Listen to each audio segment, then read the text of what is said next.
Hello students, आज हम बात करेंगे आपके सेशन 5 में ब्लॉक 2 के यूनिट 5 की, जो बेसिकली है नेटवर्क कनेक्शन के बारे में, जिसमें हम पढ़ेंगे types of network connection, IP and IPv6, TCP and IP, client server protocol और डोमेन नेम सिस्टम। इनमें से कुछ पॉइंट हमने पिछले ब्लॉक में भी पढ़े हुए हैं, ठीक है। वो थोड़ा बहुत हमारा रिवीजन होगा और कुछ न्यू टॉपिक्स भी होंगे। सबसे पहले हम स्टार्ट करते हैं कि नेटवर्क कनेक्शन कौन से टाइप के होते हैं। हमें पता है कि नेटवर्क क्या है, ठीक है। नेटवर्क मीन्स कि कोई भी एक चीज दूसरे चीज को कनेक्ट करती है तो उसे हम नेटवर्क कहते हैं, ठीक है। अगर इंटरनेट की दुनिया में बात करें, टेक्नोलॉजी की दुनिया में बात करें, तो एक पीसी दूसरे पीसी से, एक डिवाइस दूसरे डिवाइस से, ठीक है, वो कनेक्टेड है। तो किसके थ्रू कनेक्टेड है? नेटवर्क के थ्रू कनेक्टेड है, राइट। तो ऐसे बहुत सारे डिफरेंट टाइप के नेटवर्क कनेक्शन है जो आपको नेटवर्क प्रोवाइड करता है, जिसमें फर्स्ट वन है गेटवे एक्सेस, सेकेंड है आपका डायल अप कनेक्शन, थर्ड है आपका लीज्ड कनेक्शन, फोर्थ है आपका DSL जो है डिजिटल सब्सक्राइबर लाइन, फिफ्थ है आपका केबल मॉडेम कनेक्शन, सिक्स्थ है आपका वीसैट, ठीक है। वन बाय वन हम डिटेल में देखते हैं। सबसे पहले पढ़ते हैं गेटवे एक्सेस किसे कहते हैं। गेटवे एक्सेस के नाम पर से ही आप पहले उसको गेस करो, क्या है ये gateway access? Means one type of door है, ठीक है। अगर इंटरनेट चाहिए तो आपको ये गेटवे पास करना पड़ेगा, ठीक है, तो ही आपको इंटरनेट कनेक्शन मिलेगा। सेम वैसे ही गेटवे एक्सेस को हम लेवल 1 कनेक्शन भी बोलते हैं। It is the access to the internet from a network. Network में से मुझे इंटरनेट चाहिए, किसके थ्रू चाहिए? गेटवे एक्सेस के थ्रू चाहिए, ठीक है। उसे हम गेटवे एक्सेस बोलते हैं कि नेटवर्क से मुझे ये इंटरनेट चाहिए। कितना इंटरनेट चाहिए, कौन सी स्पीड का चाहिए, ये सब डिसाइड होता है गेटवे एक्सेस में। The gateway allows the two different types of network, मतलब के एक तो एक दूसरे से बात करनी है, ठीक है, या तो एक डायरेक्ट नेटवर्क से बात करनी है। बट जो गेटवे है उसका लिमिटेड एक्सेस होता है इंटरनेट पे। अगर एग्जाम्पल की अगर हम बात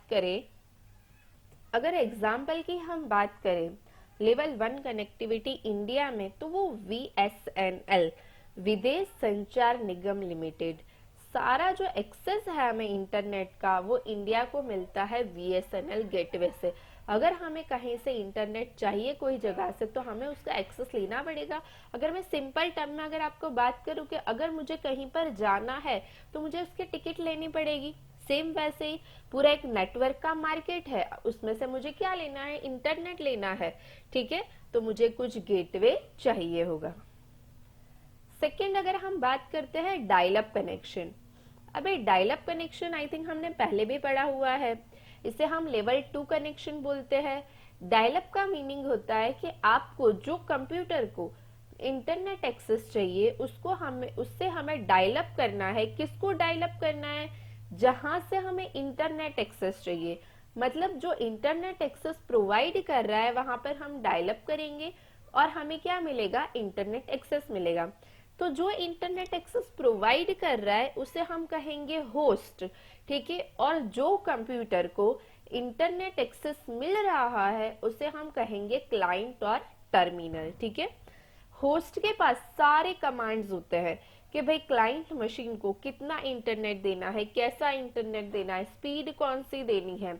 इवन क्लाइंट के पास जो सारा डेटा आता है वो होस्ट से होकर भी आता है, ठीक है। मतलब क्लाइंट के बदले होस्ट भी डायरेक्ट कम्युनिकेट कर सकता है, ठीक है। बेसिकली जो डायल अप कनेक्शन है उसको हम 3 और पार्ट में डिवाइड कर सकते हैं: शेल कनेक्शन, TCP/IP कनेक्शन और ISDN, जो आगे हम डिटेल में देखेंगे।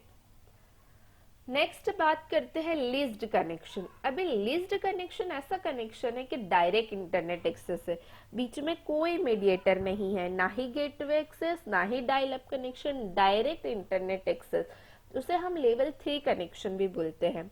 इसका यूज ये है कि ये सिक्योर है, डेडिकेटेड, मतलब कि 24 आवर्स आपको अवेलेबल रहेगा, 365 डेज, ठीक है। बट हाँ, अगर वो इतनी सिक्योरिटी, इतना इंटरनेट आपको प्रोवाइड कर रहा है तो ऑब्वियसली वो क्या होगा, एक्सपेंसिव भी होगा, ठीक है, क्योंकि वो टाइप का इंटरनेट कनेक्शन आपको प्रोवाइड कर रहा है। अभी ये लिस्ट कनेक्शन मोस्टली कहाँ पर यूज होता है, कि जो बिजनेसेस है जहां पर इंटरनेट जरा भी डाउन नहीं होना चाहिए, 24 आवर्स आपको जरूर है इंटरनेट की, वहां सिनारियो में जहां पर आपको हाई स्पीड ट्रांसमिशन चाहिए, वहां पर ये लिस्ट कनेक्शन आपका यूज में आता है। नेक्स्ट अगर बात करें हम डीएसएल कनेक्शन, डीएसएल कनेक्शन का फुल फॉर्म होता है digital subscriber line, is the family of techno digital subscriber line जो है वो फैमिली ऑफ टेक्नोलॉजीज, मतलब कि आपको डिजिटली डेटा ट्रांसमिशन करता है over the wires of a local telephone network. आपने घर पे सेटअप किया होगा, राइट? जैसे कि हम सेटअप करते हैं कि इंटरनेट कनेक्शन बीएसएनएल का, या मॉडेम लगाते हैं, राउटर लगाते हैं, फिर उससे कनेक्शन आता है वायर्ड नेटवर्क, ठीक है, फिर हमें एक नंबर डायल करना होता है एंड सो ऑन। डीएसएल जो है वो डिलीवर्ड करता है आपको wired telephone service on the same telephone line, आपको सेम टेलीफोन लाइन पर ही आपको इंटरनेट भी प्रोवाइड करता है। With the telephone service that will be provided that internet access, data bit rate जो होता है वो टिपिकली रेंज उसके स्टार्ट होती है 256 के बिट्स टू 40 एम बिट्स, ठीक है, वो अकॉर्डिंग टू यूजर कि उसको कौन सा कितनी स्पीड चाहिए, उसका कैसे टाइप का वर्क है, वो अकॉर्डिंग वो स्पीड डिसाइड करता है, उसके अकॉर्डिंग ही उसका प्राइस डिसाइड होता है, ठीक है। डिपेंडिंग ऑन डीएसएल टेक्नोलॉजी जो लाइन कंडीशन है और सर्विस लेवल इम्प्लीमेंटेशन होता है। उसके कुछ एडवांटेजेस है डीएसएल के, उसकी जो सिक्योरिटी है वो काफी अच्छी होती है, मतलब कि हर एक जो इंडिविजुअल सब्सक्राइबर जो यूजर्स है वो कॉन्फ़िगर्ड होता है इंडिविजुअल, नेटवर्क उनको प्रोवाइड किया जाता है, मतलब कि कोई अगर दूसरा बंदा कुछ ज्यादा इंटरनेट एक्सेस कर रहा है तो उसका इम्पैक्ट दूसरे बंदा जो यूज कर रहा है उस पर नहीं आएगा। इंटीग्रेशन, जो इंटीग्रेशन है वो इजीली हम इंटीग्रेट कर सकते हैं, इंटीग्रेशन में सारा कुछ आ गया, मतलब कैसे इंस्टॉल करना है, कैसे यूज करना है, इजी टू यूज हो, तो वो सारी चीजें डीएसएल इजी इंटरफेस प्रोवाइड करता है। हाई बैंडविड्थ प्रोवाइड करता है वो, अच्छा इंटरनेट एक्सेस प्रोवाइड करता है, अकॉर्डिंग टू जो दूसरे चार्जेस है उसके करता है, ये चीप होता है जो दूसरे कंपनीज जो प्रोवाइड करती है जो इंटरनेट कनेक्शन उसके थ्रू ये चीप होता है थोड़ा, मतलब दूसरे टाइप के इंटरनेट कनेक्शन। फिर जहाँ पर ट्रैफिक बहुत होता है, जो इंटरनेट अगर आपको जो वेबसाइट्स है या जहाँ पर बहुत ट्रैफिक आपको दिखने मिलता है, ठीक है, डेटा आपका लोड नहीं होता, वो सिनारियो में ये डीएसएल बेस्ट है। उसके कुछ डिसएडवांटेजेस भी है, मतलब अभी तक कैसा है कि कुछ स्टैंडर्डाइजेशन नहीं हुआ है, अगर आप एक जगह से दूसरी जगह जा रहे हो तो मे बी आपके चेंजेस आ सकते हैं। एक्सपेंसिव होता है ये, क्यों? क्योंकि अगर हम बात करें तो कोई भी बंदा बहुत ज्यादा एक्सपेंस नहीं करना चाहता, कम एक्सपेंस में अच्छा इंटरनेट उसको चाहिए होता है, बट इसका जो इंस्टॉलेशन कॉस्ट है वो इजी है, इंस्टॉलेशन इजी है, बट जो उसका कॉस्ट है ना वो काफी हाई है, ठीक है, मतलब जो लोग होते हैं वो मैक्सिमम $20 to $25, ठीक है, तो बट यहाँ पर अगर बात करूँ मैं डीएसएल की तो वो अकॉर्डिंग टू $750 तक वो पहुंच जाता है। डिस्टेंस डिपेंडेंस होता है कि मतलब एक जगह पर आपको अच्छा नेटवर्क आ रहा है, दूसरी जगह पर नहीं आ रहा है। दूसरी बात, आप जितना डिस्टेंस वो केबल वो उससे होते जाओगे डीएसएल से, ठीक है, उतना आपका इंटरनेट एक्सेस लोअर होता जाएगा, आपका डेटा रेट, ठीक है। लॉन्गेस्ट रन जो है वो 18,000 फीट और लिटल ओवर 3 माइल्स तक वो एक्सेसिबल है आपका, ठीक है। अगर थोड़े दूर और जाते जाओगे तो आपका डेटा रेट्स कम होता जाएगा। नेक्स्ट आता है आपका cable modem connection. Cable modem जो है वो नेटवर्क ब्रिज है आपका, मॉडेम का मतलब ही होता है मॉड्यूलेटर, ठीक है, मॉड्यूलेटर और डीमॉड्यूलेटर, वो obviously by directional data provide करता है। जैसे कि अगर मैं बात करूं रेडियो फ्रीक्वेंसी चैनल्स और ना HFC and REA FOG infrastructure, आपने देखा होगा आर्मी में जो बात करते हैं नेटवर्क, तो उनके पास एक डिवाइस होती है, वो क्या करते हैं, फ्रीक्वेंसी मैच करते हैं, देन मैसेज पास करते हैं, देन ओवर बोलते हैं, देन सेकेंड बंदा वही फ्रीक्वेंसी पे वो मैसेज पास करता है, तो वो दोनों बंदे एक दूसरे की बात समझ पाते हैं, ठीक है। ये होता है रेडियो फ्रीक्वेंसी से नेटवर्क कनेक्शन। जो केबल मॉडेम्स है डिलीवर करता है ब्रॉडबैंड इंटरनेट कनेक्शन, जो केबल इंटरनेट के थ्रू आपको नेटवर्क प्रोवाइड करता है, जैसे कि LAN. They are commonly deployed होता है Australia, Europe, Asia and Americas. अगर मैं एडवांटेजेस की बात करूँ तो वो ऑलवेज कनेक्टेड होता है, ब्रॉडबैंड है, ठीक है, बैंडविड्थ उसकी अच्छी होती है, file transfer capabilities are good, आप इजीली डाउनलोड कर सकते हो, अपलोड कर सकते हो, सिग्नल इंटीग्रेटेड अच्छी होती है, राउटिंग मतलब आपको इजीली आपकी हर चीज़ें आपको जल्दी से मिल जाएगी या आप पास कर सकते हो, राउटिंग जो नेटवर्क ट्रैफिक होता है वो इजीली हैंडल होता है, रिले ऑन एग्जिस्टिंग कनेक्शन मतलब कि आप इस पर कोई भी अच्छे से काम कर सकते हो। डिसएडवांटेजेस भी है इसके, केबल इंटरनेट टेक्नोलॉजी जो है excels at maintaining signal strength over a distance. Distance पे जाने के बाद आपका जो टेक्नोलॉजी वो थोड़ा सिग्नल स्ट्रेंथ कम हो जाएगी। बैंडविड्थ इक्वल्स मनी, मतलब अगर आप ज़्यादा मनी केबल्स पे करोगे तो आपको अच्छे से मिलेगा, बट अगर आपको कम बैंडविड्थ चाहिए, ठीक है, मतलब जैसा आपको इंटरनेट कनेक्शन चाहिए उतना आपका एक्सपेंस बढ़ेगा। It's hard to imagine but there are still pockets of the United States without adequate cable television service, ठीक है। नेक्स्ट आपका कनेक्शन आता है VSAT, that is short for very small aperture terminal. VSAT का full form है आपका very small aperture terminal and earthbound station is used in satellite communication, ठीक है, सैटेलाइट कम्युनिकेशन के लिए। अगर मैं बात करूं, आपको जो ये टेम्परेचर की इंफॉर्मेशन मिलती है, ठीक है, आपको ये जो टेलीविजन देखने मिलता है, ठीक है, ये जो सिग्नल्स होते हैं ये कहाँ से आते हैं, तो सैटेलाइट कम्युनिकेशन, सैटेलाइट नेटवर्क के थ्रू आपको ये सारी चीजें मिलती है, जो हर एक के टेलीविजन पर सेम चैनल पर सेम चीज दिखाई देती है, ठीक है, जो ब्रॉडकास्टिंग होती है with the help of that satellite communication. दो पार्ट्स है वीसेट के, ट्रांसीवर मतलब के that is placed outdoors in direct line to sight to the satellite, मतलब ट्रांसीवर वहां से आपको क्या मिलता है, डेटा मिलता है, and device that is placed indoors to interface the transceiver with the end users communication device such as PC. अगर मैं नॉर्मली बात करूँ, टेलीविजन जो हमारे डिश टीवी होती है वो आउटडोर लगी होती है, वहां पर उसको क्या मिलता है, डेटा मिलता है, ट्रांसीवर है, उसको डिवाइस को कनेक्शन मिलता है, और एक इंडोर आपका क्या लगा होता है, टेलीविजन लगा होता है, ठीक है, जिसमें वो इंटरफेस है जिसमें आपको वो डेटा दिखाई देता है, ठीक है। ये इसके लिए इसके दो पार्ट है, एक आउटडोर और एक इंडोर। एक बाहर होती है वो डायरेक्ट लाइन होती है, और दूसरा जो इंडोर्स होता है वो इंटरफेस है जो ट्रांसीवर का डेटा है वो यूजर को प्रोवाइड करता है। द ट्रांसीवर रिसीव्स भी करता है सिग्नल और सेंड भी कर सकता है, ठीक है।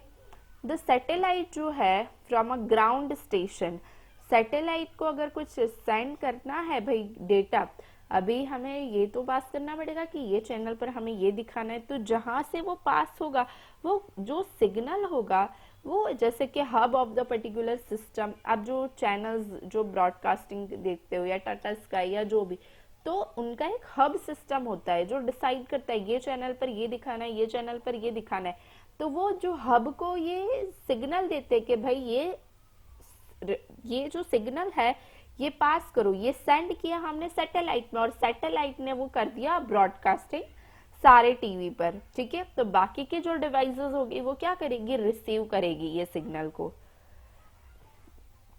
जो हर एक यूजर है वो इंटरकनेक्टेड होता है हब स्टेशन से, ठीक है, मतलब जो उनका स्टेशन होता है उससे via the satellite, forming the star topology. Star topology आप सभी ने पढ़ी है, ठीक है।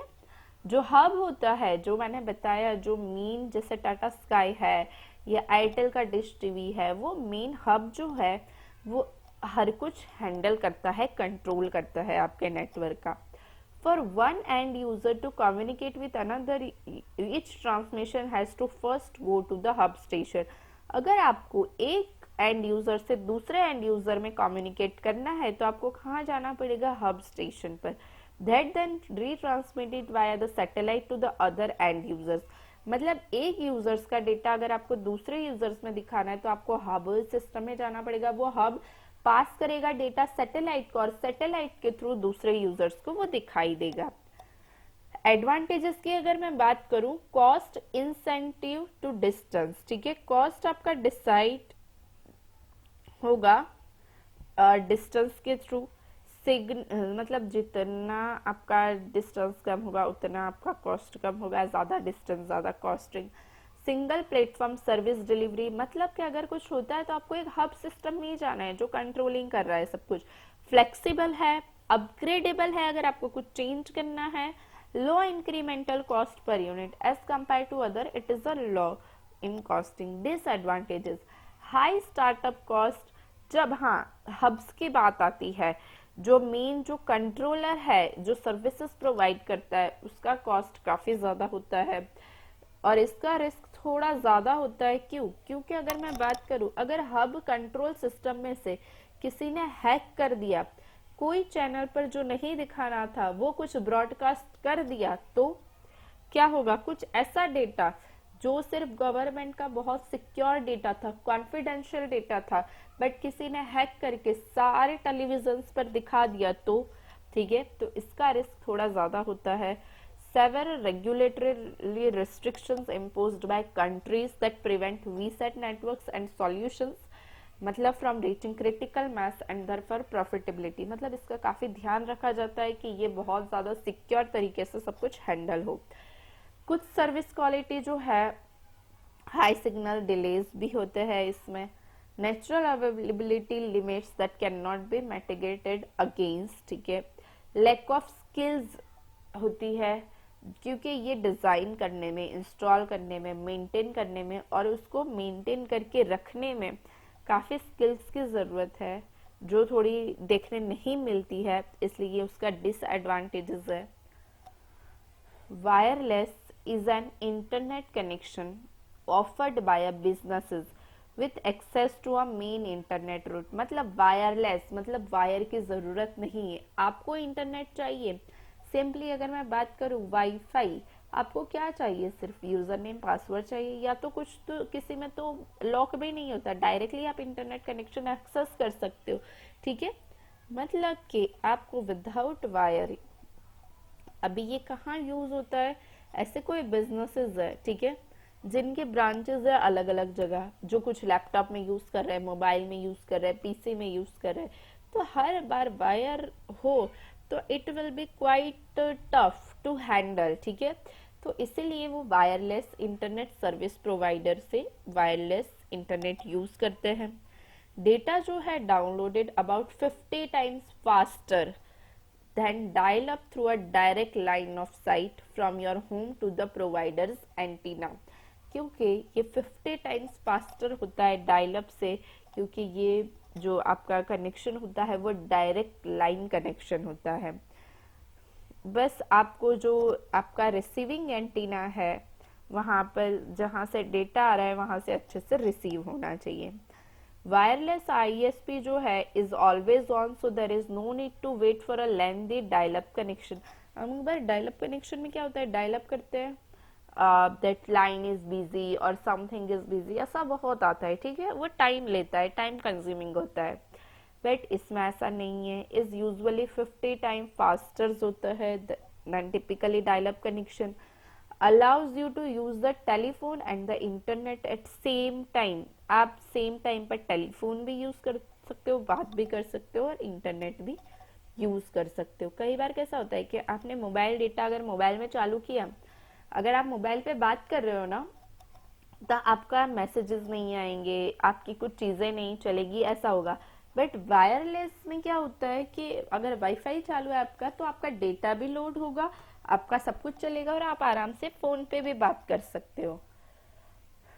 Does not require a cable line, में कॉस्ट ऑफ few $100. ठीक है, सेटअप करने के लिए कॉस्ट इंस्टॉलेशन तो चाहिएगा ही, ठीक है। जो आपका जहाँ पर आपको यूज़ करना है, जो प्रोवाइड कर रहा है वो एंटीना, और आपके एंटीना का जो वर्क का जो लोकेशन है, ठीक है, वो प्रॉपर होना चाहिए, मतलब blocking the trees, building blocks, और वो सब कनेक्शन को कैंसल भी कर सकते हैं। नेक्स्ट आता है आपका सैटेलाइट सैटेलाइट आईएसपी। सैटेलाइट जो है is a connection that makes a high speed internet accessible to areas where DSL and cable connection are not yet available। जहाँ पर ये केबल कनेक्शन और DSL एक्सेसिबल नहीं है, हाई स्पीड जब आपको इंटरनेट चाहिए तब आपका सैटेलाइट कनेक्शन बहुत काम आता है। वो सैटेलाइट कनेक्शन जो होता है आपका 10 टाइम्स फास्टर होता है डायल अप, ठीक है। Some satellite systems have a slower uploading times because data must travel over phone lines through a modem। कुछ सैटेलाइट जैसे डाउनलोड जो करना होता है ना आपको रिसीव, वो 10 टाइम्स फास्टर होता है, बट कई बार जब हमें कुछ डेटा सेंड करना है तो वो थोड़ा लो होता है बिकॉज वो मॉडेम के थ्रू जाता है आपका डेटा, ठीक है। Other system use the satellite both ways. कुछ लोग या तो अपलोड के लिए करते हैं, कुछ डाउनलोड के लिए करते हैं, और कुछ दोनों के लिए करते हैं, अपलोडिंग और डाउनलोडिंग के लिए, और मेनली तो एक्चुअली यूज दोनों का होता है। सैटेलाइट आईएसपी वो भी ऑलवेज अवेलेबल होता है, वो 10 टाइम्स फास्टर होता है, और ये भी आपको टेलीफोन और इंटरनेट सेम टाइम पे यूज करने दे सकता है। इसमें भी आपको रिक्वायर केबल लाइन नहीं है, थोड़ा एक्सपेंसिव है, ठीक है। सैटेलाइट डाउनलोड्स लिमिट होती है उसकी कि आप कितना डाउनलोड और अपलोड कर सकते हो, पर डे की जो लिमिट होती है, ठीक है। सो अकॉर्डिंग वो आपको डिसाइड करके फिर आपको सैटेलाइट कनेक्शन लेना होगा। नेक्स्ट अब हम देखते हैं आईपी एंड IPv6। अभी तक हमने बात की कि नेटवर्क कनेक्शन, ठीक है, इंटरनेट मिलता है, बट जहाँ पर आपको इंटरनेट एक्सेस करना है और आपका पीसी का कुछ एड्रेस होता है जिसके थ्रू आपका नेटवर्क कनेक्ट होता है और जिसके थ्रू आपको इंटरनेट एक्सेसिबल होता है, अगर वो आईपी आपका प्रॉपरली सेट नहीं होगा, ठीक है, या जहां से आप डेटा मतलब एक्सेस करना चाहते हैं उसका आईपी अगर आपको नहीं पता होगा तो आपको डेटा मतलब आप रिसीव भी नहीं कर सकते, सेंड भी नहीं कर सकते, ठीक है। आईपी का फुल फॉर्म है इंटरनेट प्रोटोकॉल।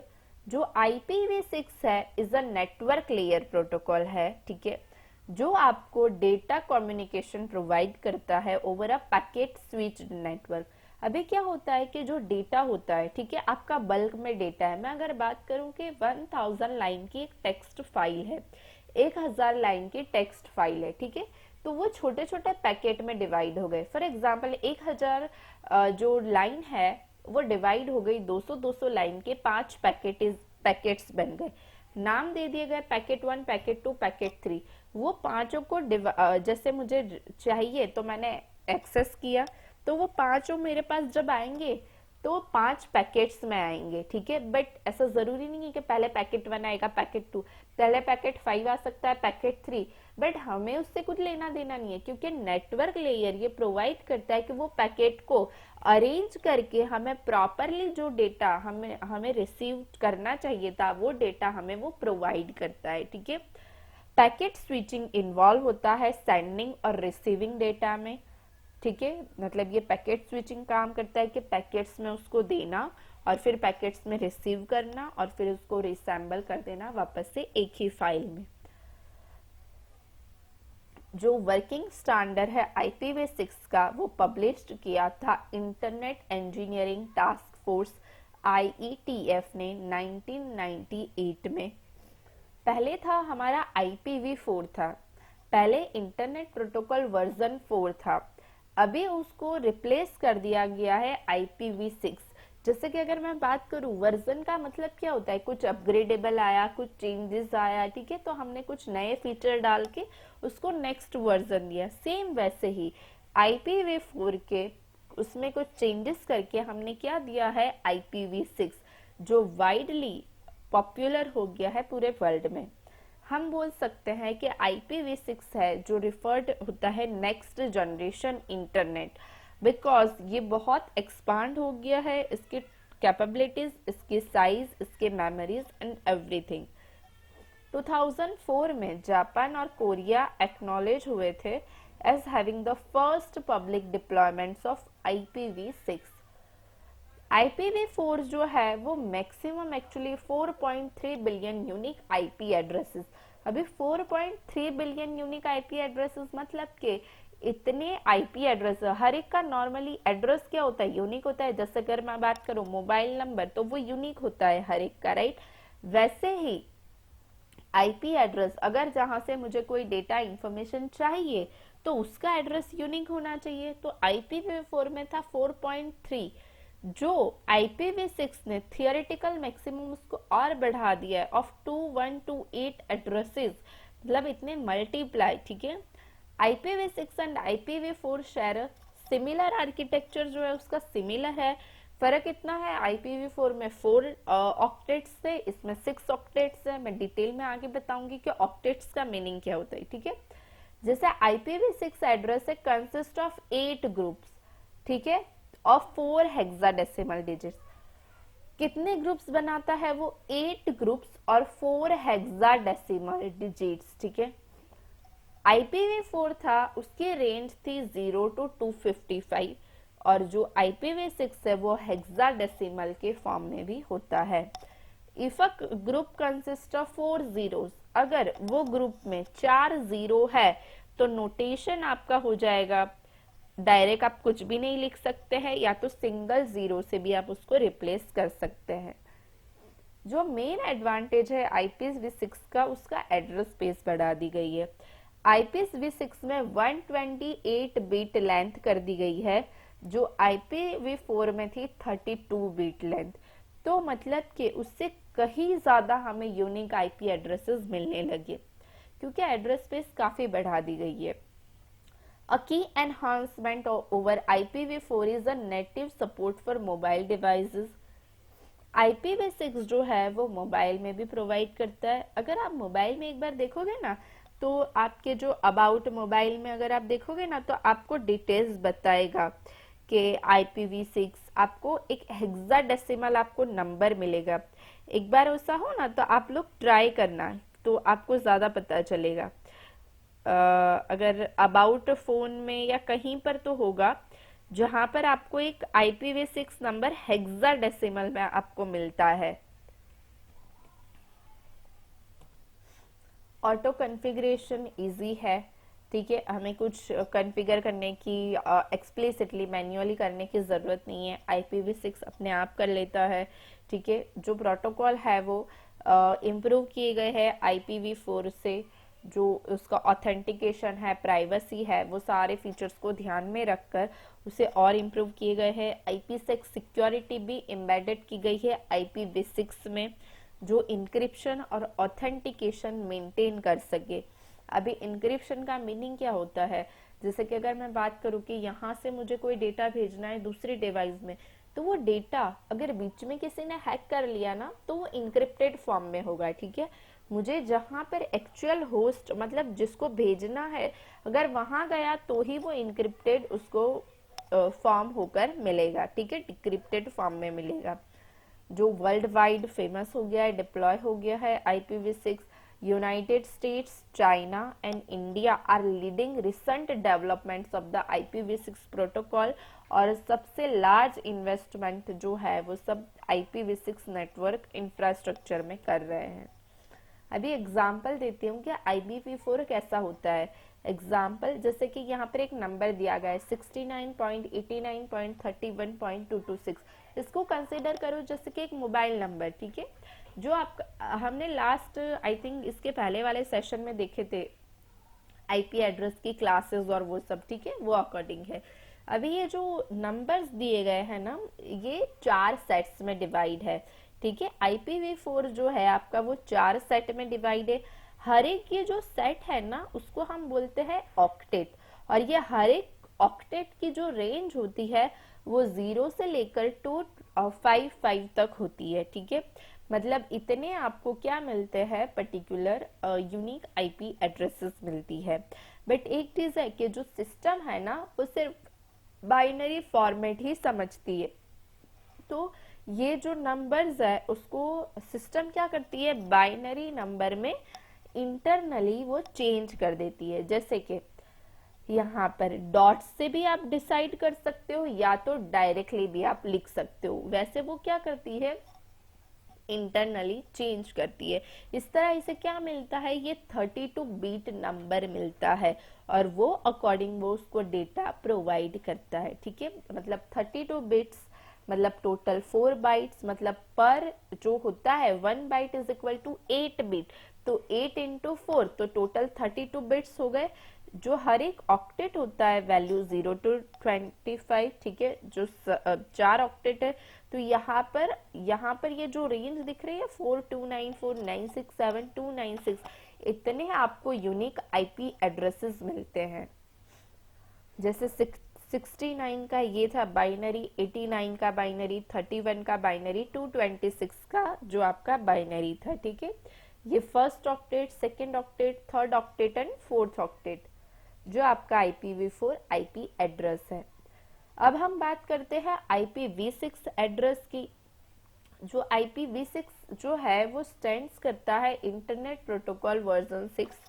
उसमें टोटल 128 बिट्स होते हैं, जिसमें पहले थे IPv4 में ओनली 32 बिट्स। ठीक है, IPv6 टिपिकली रिटर्न इन हेक्साडेसिमल। ठीक है, किसमें होता है वो, hexadecimal separated by colon.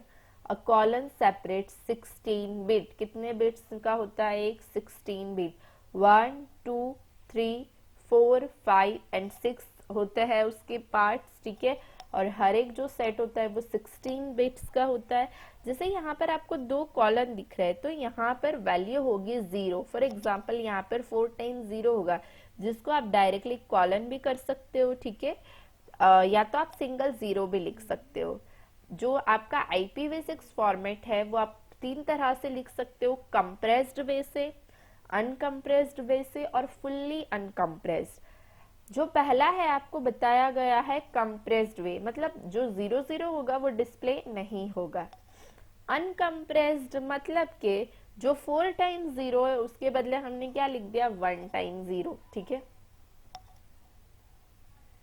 Total 8 parts होंगे। ठीक है, नेक्स्ट है फुली इनकम्प्रेस्ड में कि जो 4 टाइम्स 0 है उसको हम 4 टाइम्स 0 रखेंगे। ठीक है, अभी आता है आपका TCP/IP। ये बहुत इंपॉर्टेंट है। आपका कोई भी डेटा इंटरनेट कनेक्शन नेटवर्किंग में आपके 2 मॉडल्स आते हैं, एक आता है OSI मॉडल आता है, एक आता है TCP/IP। ठीक है, मतलब कि जिसके थ्रू आपका डेटा एक्चुअली पास होता है और जो लेयर्स में आता है। TCP/IP का मतलब होता है ट्रांसमिशन कंट्रोल प्रोटोकॉल। IP मतलब इंटरनेट प्रोटोकॉल, जो बेसिकली 4 लेयर है उसके। जैसे आपको दिख रहा है यहाँ पर application layer, transport layer, internet layer और नेटवर्क इंटरफेस लेयर। जैसे कि अगर मैं बात करूं एप्लीकेशन लेयर, तो आपको नहीं पता कि ये नेटवर्क, ये पैकेट कैसे होगा, कौन से IP एड्रेस पर जाएगा, आपको किसी से कुछ लेना देना नहीं है। आप सिर्फ किससे डील करते हो, एप्लीकेशन लेयर से डील करते हो। ठीक है, बाकी का हैंडल कौन करता है, ये मॉडल डिसाइड करता है। जैसे कि अगर मैं बात करूं कि जीमेल आपने ओपन किया, आपने जिसको मैसेज भेजना है, ठीक है, उसका मेल ID लिखा और मैसेज लिखा। ठीक है, तो जो मैसेज हो गया वो आपका डेटा हो गया, जिसको भेजना है वो उसका क्या हो गया, रिसीवर हो गया। ठीक है, मतलब जिसको आपको डेटा भेजना है, और जो आप भेज रहे हो वो आप हो गए सेंडर। तो सेंडर ने एप्लीकेशन लेयर से डेटा लिखा, रिसीवर का नाम लिखा, फिर वो डेटा जाएगा ट्रांसपोर्ट लेयर में। ट्रांसपोर्ट लेयर डिसाइड करेगा कि वो कैसे डेटा पास होगा, TCP, UDP, मतलब ये अलग अलग प्रोटोकॉल्स है जिससे आपका जो डेटा होगा ना वो डिसाइड होगा कि कितने पैकेट्स में डिवाइड होगा, कौन से रूट से जाएगा and so on. Internet layer IP कौन से आपके जो IP सिक्योरिटी चेक करेगा, कौन से रूट से जाएगा and so on. Network interface layer के वहां पर जो डेटा है आपका, फिर वो आपके नेटवर्क से किससे कनेक्टेड होगा, फिर ये चारों चीजें सेम दूसरे रिसीवर साइड भी होगी, वो पहले जाएगा नेटवर्क इंटरफेस लेयर में जाएगा आपका डेटा, ठीक है, वहां से जाएगा इंटरनेट लेयर पर कि ये डेटा था, ये पैकेट्स है सारे, ट्रांसपोर्ट लेयर में सारे डेटा रिसेंबल्स होंगे और एप्लीकेशन लेयर के थ्रू आप रिसीवर को डेटा एज इट इज मिलेगा। तो इन बिटवीन जो भी कुछ हो रहा है उससे आपको कुछ लेना देना नहीं है, बट वो इम्पॉर्टेंट है कि वो काम कैसे करता है, बट हम उसके लिए रिस्पॉन्सिबल नहीं है या हम कुछ करते नहीं है, ठीक है, हम डायरेक्ट डील करते हैं सिर्फ एप्लीकेशन लेयर के साथ। एक आता है आपका next internet control message protocol, जो यूज होता है राउट करने के लिए आपका डेटा, ठीक है। जैसे कि अगर कुछ नेटवर्क में प्रॉब्लम आई या कोई एक नेट पैकेट आपका मिस हो गया, नहीं पहुंचा या जो भी हुआ है, तो वो जो नेटवर्क लेयर में इंटरनेट कंट्रोल मैसेज प्रोटोकॉल इस पे वर्क करेगा और वो आपको मैसेज प्रोवाइड करेगा, ठीक है। जैसे कि डेस्टिनेशन नहीं मिल रहा है, इको रिक्वेस्ट एंड रिप्लाई, जो होस्ट है जो रिक्वेस्ट के वो नहीं है, एंड सो रीडायरेक्ट, मतलब वहां पर ट्रैफिक होने की वजह से वो रूट से चेंज हो गया, टाइम एक्सिट, जितने टाइम में डेटा पहुंचना चाहिए था तो वो नहीं पहुंचे। जैसे कि अगर आप कोई फॉर्म्स फिल करते हो, ठीक है, तो उसमें कई बार ऐसा आता है सेशन टाइम आउट या सो ऑन, ठीक है, तो ये सारा कुछ हैंडल ये लेवल पर होता है। जो आपका आईसीएमपी डेस्टिनेशन अनरीचेबल, जो message send by a router होता है, ठीक है, वो आपका फाइनल डेस्टिनेशन पर नहीं पहुंचा है तो वो मैसेज आपको प्रोवाइड करता है ICMP, internet control message protocol. फिर वो राउटर क्या करता है, डिस्कार्ड कर देता है वो पैकेट को और फिर वापस से जाता है, वापस से पैकेट्स बनाता है और वापस से दूसरा रूट डिसाइड करके वो क्या करता है, मैसेज को पास करता है। कई बार हम नेटवर्क चेक करने के लिए पिंग कमांड भी यूज करते हैं, कई बार हम यहाँ पर भी विंडोज आर में भी ऐसे पिंग लिखते हैं, जैसे ये दिख रहा है। इससे क्या होता है कि पर्टिकुलर ये डेटा मुझे पर्टिकुलर मिल रहा है, जैसे देखो पिंग ट्रांसमिट फील्ड जनरल फेरियर, मतलब ये जो आईपी एड्रेस है ना, ये लैंड केबल का था जो पहले मैंने यूज किया था, तो बट अभी तो वो कनेक्टेड नहीं है, तो इसलिए क्या बता रहा है मुझे, ट्रांसमिटेड फेल्ड बता रहा है, ठीक है। पिंग कमांड यूज होता है नॉर्मली नेटवर्क चेक करने के लिए कि भाई क्या प्रॉब्लम है। आईसीएमपी कई बार मैसेज को रीडायरेक्ट करता है कि भाई ये रूट से बहुत ट्रैफिक, तो ये रूट से मैं डेटा सेंड कर रहा हूँ। आईसीएमपी आप देख सकते हो इंटरनेट लेयर पर, इंटरनेट प्रोटोकॉल के पास में है आपका आईसीएमपी। टीसीपी जो है रिलायबल डेटा डिलीवरी मैकेनिज्म है, जैसा मैंने बताया एक ओएसआई मॉडल भी है जिसमें 7 लेयर्स होते हैं, बट टीसीपी में आपके ओनली 4 लेयर्स होते हैं, ठीक है। दोनों होस्ट के बीच में जो आपका कनेक्शन होता है, टीसीपी जो इंश्योर करता है कि आपका जो डेटा है बाय नंबरिंग पैकेट्स और आइडेंटिफिकेशन पर्टिकुलर रिसीव हुआ है या नहीं हुआ है, ठीक है। जैसे मैंने बताया कि डेटा डिवाइड हुआ है, बट वो सारे पैकेट्स मिल गए हैं डिवाइड होके या नहीं मिले हैं, फिर उसको रीअसेंबल भी वापस कौन करता है, टीसीपी मॉडल ही करता है। The TCP connection needs to be established prior to communication, पहले से वो कनेक्शन होना जरूरी है तो ही आप कम्युनिकेशन कर सकते हो। आपका जैसे कम्युनिकेशन खत्म होता है तो आप क्लोज भी कर सकते हो। डेटा ट्रांसमिशन आपका तब तक स्टार्ट नहीं होगा जब तक आपका एस्टैब्लिशमेंट कंप्लीट नहीं हो जाता। जो टीसीपी कनेक्शन है आपका वो आइडेंटिफाई होगा, उसका टीसीपी का एक पोर्ट नंबर होता है वो, और आईपी एड्रेस कनेक्ट करके आपका जो एप्लीकेशन का लेयर होता है उससे कनेक्टेड होता है, जिससे आप इजीली कम्युनिकेशन कर सकते हो, ठीक है। TCP is the transport protocol जो यूज करते हैं application level protocol, like telnet है, फाइल ट्रांसफर प्रोटोकॉल है, एसएमटीपी है, सिंपल मेल ट्रांसफर प्रोटोकॉल, ये सारे जो एप्लीकेशन लेवल प्रोटोकॉल्स है वो यूज करते हैं आपके टीसीपी। नेक्स्ट और लास्ट टॉपिक है आपका ये सेशन का, that is the client server architecture. अभी सिंपली लैंग्वेज में अगर मैं बताऊं क्लाइंट और सर्वर, मतलब कि मैं एक क्लाइंट हूं और आप मुझे जो डेटा प्रोवाइड कर रहे हो वो एक सर्वर हो, ठीक है। मुझे कोई इंफॉर्मेशन चाहिए तो क्लाइंट क्या करेगा, रिक्वेस्ट करेगा, किसको रिक्वेस्ट करेगा, सर्वर को। अगर मेरी रिक्वेस्ट प्रॉपर होगी तो सर्वर मुझे क्या करेगा, और मैं ऑथेंटिकेट यूजर होंगी तो मुझे सर्वर क्या करेगा, वो डेटा प्रोवाइड करेगा। ठीक है, जैसे कि यहाँ पर ऑफिस का एक एग्जांपल ले, तो अभी सारे कंप्यूटर्स को एक दूसरे के साथ कम्युनिकेट करना होता है। ठीक है, और डायरेक्ट भी कम्युनिकेट करना होता है, तो उसके लिए सारे जो कनेक्शन होते हैं वो कोई मॉडेम के थ्रू कनेक्टेड होते हैं, जिससे आप इजीली क्या कर सकते हो, कम्युनिकेट कर सकते हो। ठीक है, वो यूज करते हैं डिस्ट्रीब्यूटेड कंपोनेंट ऑब्जेक्ट मॉडल। और कुछ सॉफ्टवेयर ऐसे भी होते हैं जो सभी को एक्सेसिबल होते हैं कि आप इजीली उससे चैट भी कर सकते हो। ठीक है, जैसे कि अगर मैं बात करूं, यहाँ पर एक एग्जाम्पल दिया गया है, जैसे कि ये अलग अलग पीसेस है और एक सर्वर से कनेक्टेड है, तो ये सारे पीसेस भी इंटरनली कनेक्टेड है, राइट। तो ये सारे भी एक दूसरे के साथ कनेक्ट मतलब कम्युनिकेट कर सकते हो, और डायरेक्ट सर्वर के साथ भी वो कम्युनिकेट कर सकते हैं। ठीक है, जैसे कि अगर मैं बात करूं, गूगल सर्वर है जिससे मुझे इंफॉर्मेशन चाहिए, तो फॉर एग्जांपल कुछ इंफॉर्मेशन ऐसी होती है कि आप जीमेल एक्सेस करो, मतलब आपका लॉगिन करो, तो ही आपको आगे की इंफॉर्मेशन दी जाएगी। ठीक है, सेम वैसे ही सॉरी, लास्ट टॉपिक आपका है डोमेन नेम सिस्टम, जो आपका आगे भी हमारा आ गया है। डोमेन नेम हमने पढ़ा था, जैसे कि मोबाइल नंबर्स की अगर मैं बात करूं या आईपी एड्रेस, हमें कहीं पर भी इंफॉर्मेशन चाहिए होती है तो हम क्या करते हैं, आईपी एड्रेस से हमें इंफॉर्मेशन मिलती है। हर एक इंफॉर्मेशन जो होती है वो आईपी एड्रेस पर होती है। फॉर एग्जाम्पल उसको कंपेयर करो मोबाइल नंबर से। अभी किसी भी बंदे के, जैसे कि आपके मोबाइल में 1000 कॉन्टेक्ट्स है, तो 1000 कॉन्टेक्ट्स के आपको मोबाइल नंबर याद है? आप आंसर दीजिए, यस और नो। नो, हमें आई थिंक मैक्सिमम 5 पीपल के नाम, मतलब 5 पीपल के कॉन्टेक्ट्स याद होंगे, उससे ज्यादा नहीं याद होंगे। बट हाँ, 1000 कॉन्टेक्ट में से पॉसिबल है कि हमें 500 के नाम याद होंगे कि इसका नेम ये है। ठीक है, सेम वैसे ही इंटरनेट की दुनिया में अगर मुझे कहीं से डेटा एक्सेस करना है तो आईपी एड्रेस याद रखना बहुत मुश्किल है।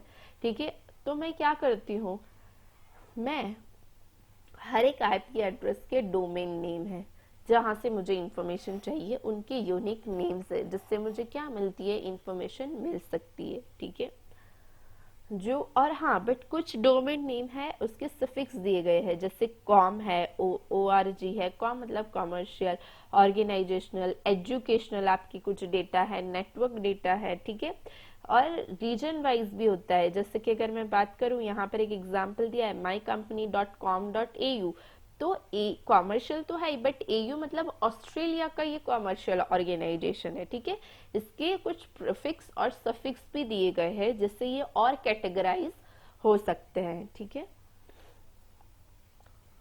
यहाँ पर हमारा सेशन 5 यूनिट 5 कंप्लीट होता है। Thank you so much everyone.